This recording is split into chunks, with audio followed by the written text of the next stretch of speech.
It's been said that, sometimes, against the most seemingly ridiculous odds and in the face of almost certain impending doom, one might just find oneself capable of almost unbelievable if not near superhuman feats of sheer incredibility and then some. I've never been one of those people, alas, nor are my feat that impressive. And I was most certainly not anywhere close to being one now. But I put everything I had into one last backswing overhead sock thrust to end all sock thrusts all the same. It wasn't much as it turned out. It had been a long and tiring night after all, and I promptly found myself stumbling over my own feet again in the process even as I attempted to pull it off as best as I could. But I could only hope that, impossibly, it might somehow be just enough.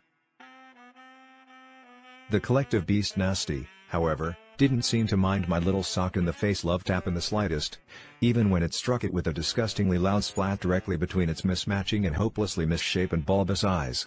It stood silent for a moment, almost as if poised in an inanimate freeze frame of rapt indecisiveness on the matter, but then suddenly just like that it went down. Went down hard like a drunken prom date on a $50 bottle of top-shelf rotgut. Right into the hungrily churning currents of the dirty river as it turned out. Another splat, this one much larger and louder than the last, followed by a fleeting little chorus of frantic thrashing, then just like that it was gone. Gone almost as if it had never really been there at all. Now, as I watched the dirty sky slowly begin to lighten overhead, I realized that that was probably for the best, because as far as most people would probably end up knowing anyway, it never had been there, not really. Because unfortunately there are things in this world that most people just don't want to know, and don't want to know about, like about the unseen nasties and ravenous whatnots that roam about and play about on the shadowy stage of the theater of the night long after the good folks and their kiddies are tucked into their beds for the impending night. And that's okay, maybe that's as it should be.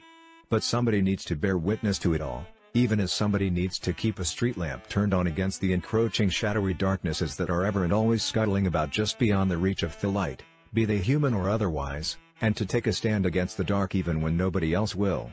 Somebody who doesn't mind a little filth or a little festering stink, even if it does end up costing them a sock or maybe worse in the end. And that's okay too, because, for better or for most probably worse, it's just all in a nighttime's work for the likes of somebody like, you guessed it, Nick Slick. Private Dick. Want more Nick Slick? Of course you do.